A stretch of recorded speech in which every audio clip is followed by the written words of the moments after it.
Tanzania, the largest country in East Africa, has a population of 68 million. It is ranked one of the poorest countries in the world, and about 70% of Tanzanians live on below €1 to €2 per day. I travelled to Tanzania in September 23 with Sister Kate Costigan, an OLA sister from Tipperary. She's a nurse and midwife and has been based in Africa for almost 25 years. After a very long journey, we eventually arrived in Mwanza City and we stayed in the OLA house for 3 days. Mwanza is a bustling city and has a population of about 1.5 million. It is the second largest city in Tanzania after the city of Dar es Salaam. It is situated on the southern shores of Lake Victoria and on the edge of Serengeti National Park. 3 days later, we made our way to Bugisi, a 4-hour journey in Sister Kate's ambulance. For a good part of the journey, the road was tarmacked.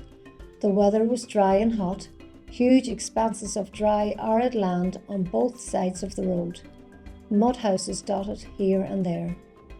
I was completely struck by the amount of people walking or cycling along the roadside. Tiny children driving and herding cattle, people carrying huge loads and massive water containers on their heads and backs. We were now in the heart of rural Tanzania and onto dusty dirt tracks. That evening we arrived in Bugisi and received a very warm welcome from the OLA sisters. This is their house and this was my home for 3 months. Bugisi is in a remote semi-desert area. The parish is about 50 square miles with about 35 to 40 villages and no proper roads, only tracks. The local people are mostly from the Sukuma tribe, whose language is Swahili.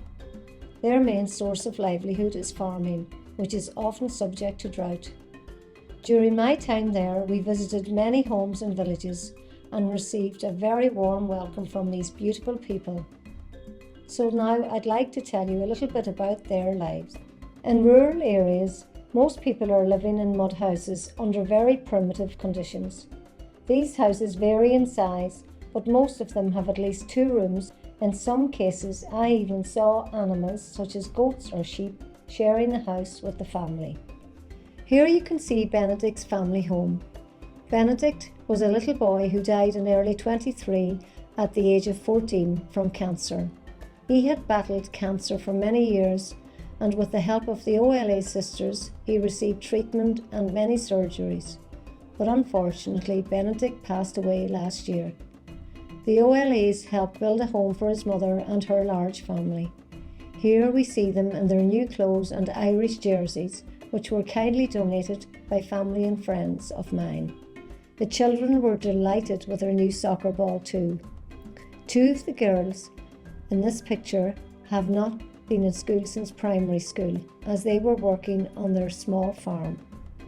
They received funding from my project and have since started tailoring and hair and beauty courses in Bugisi Vocational Training Centre, which will hopefully help them get a job and provide for their family in the future. Soccer is their favourite sport in Tanzania, and here you see me enjoying a soccer game with some of the village children who are absolutely delighted with their new soccer ball. The people in Tanzania have so little, but they certainly enjoy celebrating. They love to sing and dance.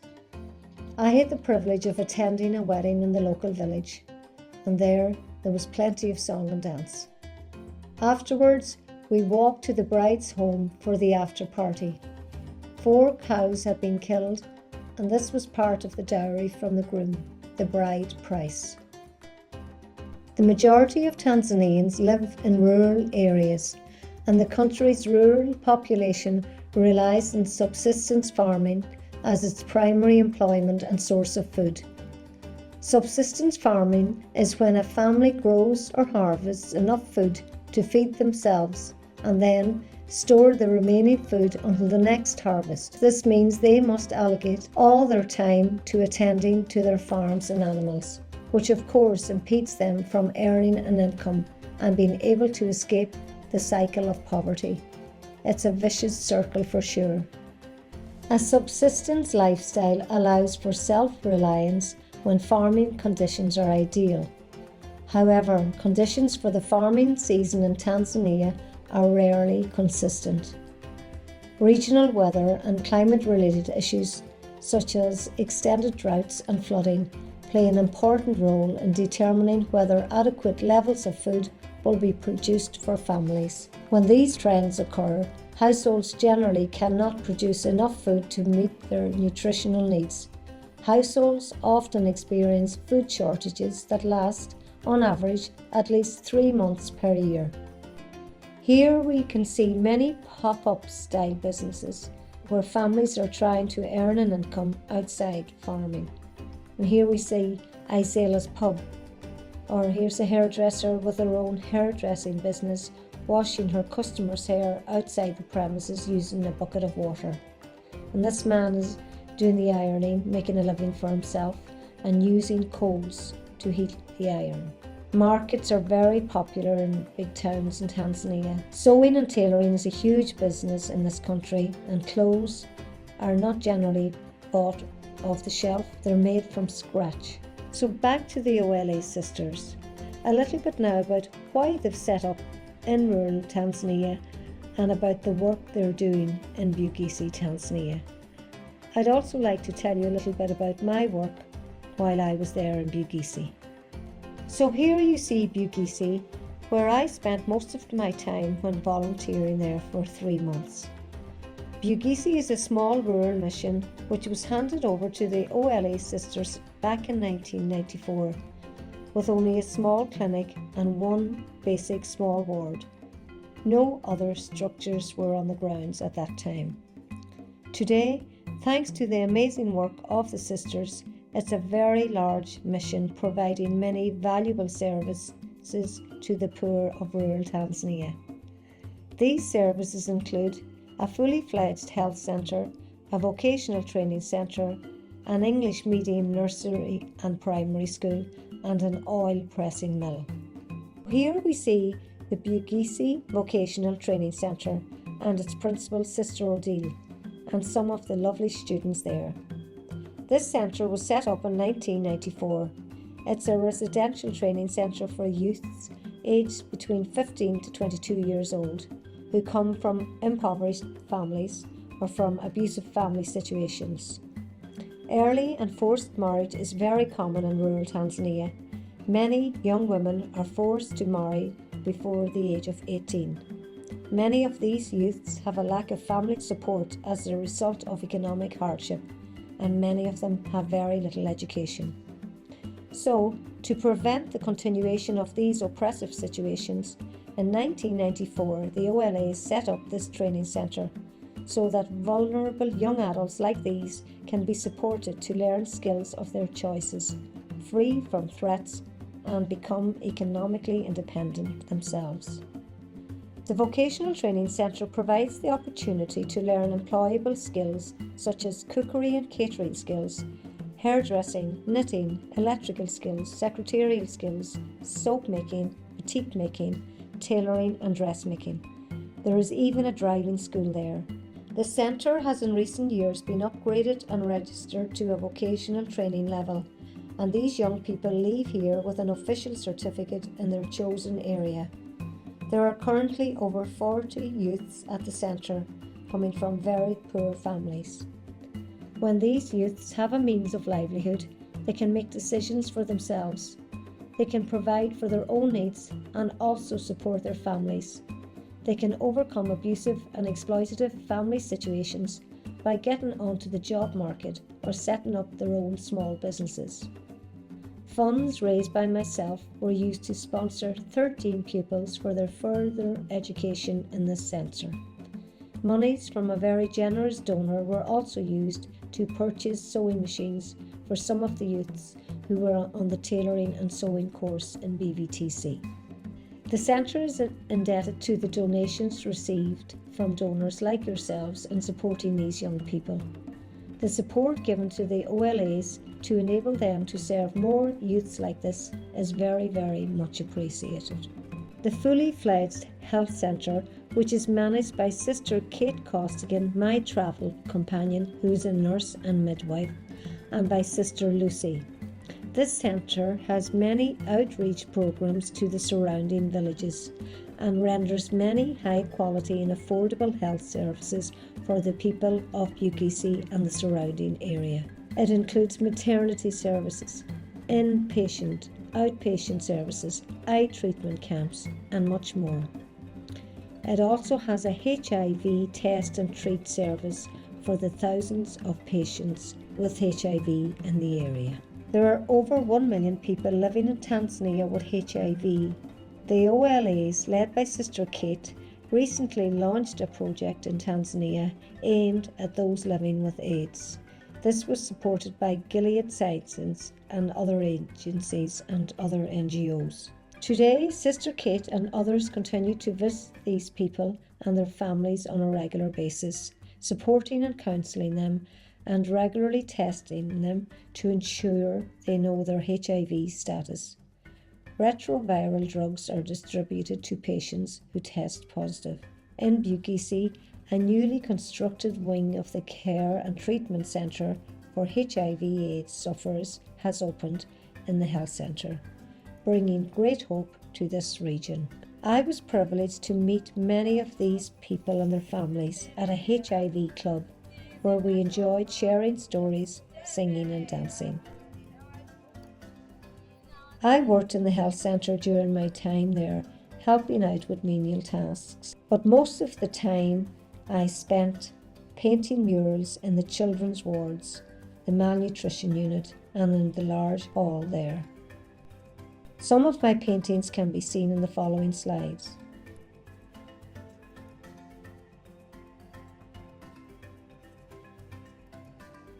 Women in rural Tanzania are very often the sole breadwinners for their households, as very many of them are abandoned by their husbands or partners.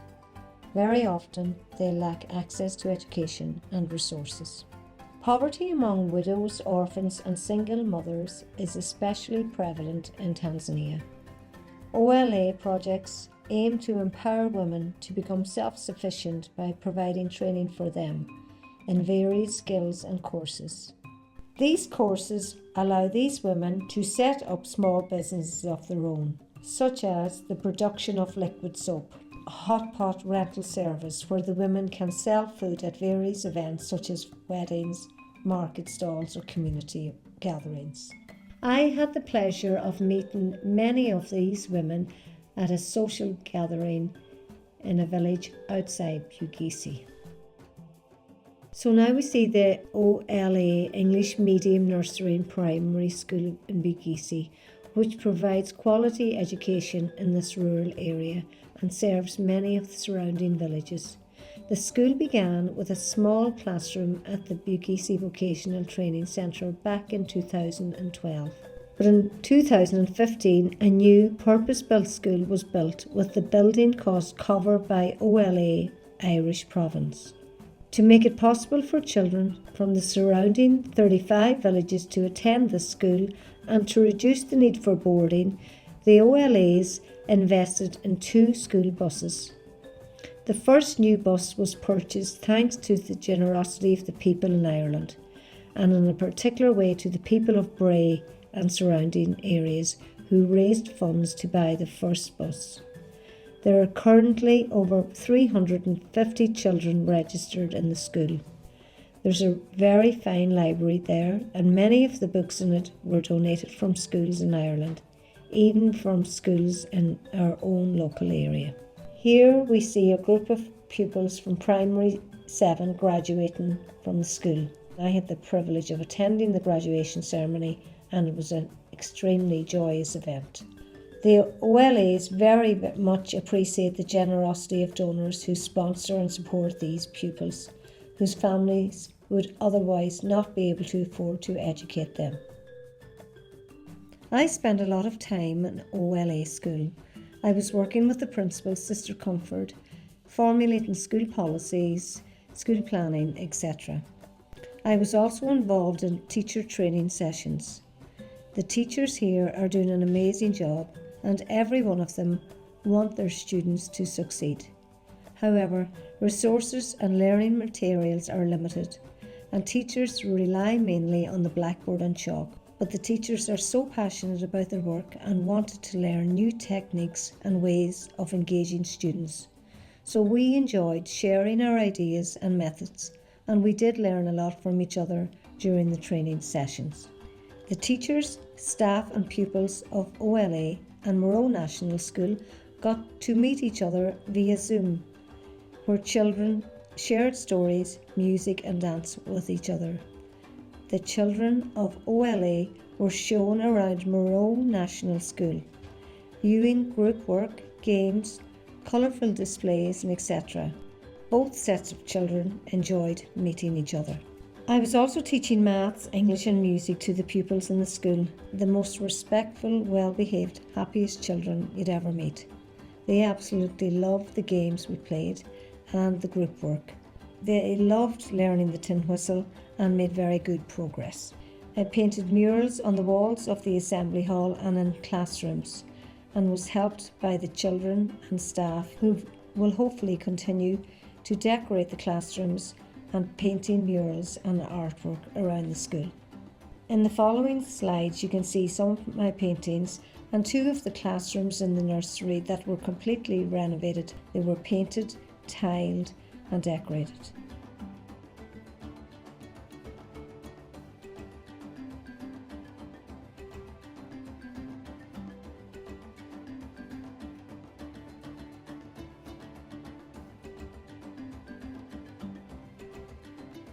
So this is one of the last projects I was involved in during my time in Tanzania, where essential food assistance was provided to vulnerable families in Bugisi and the surrounding villages. These families were identified by village leaders, church leaders and Muslim leaders. We purchased beans, maize and sugar, which was distributed to 250 families who travelled for miles to access the food. These people were given a month's supply of food.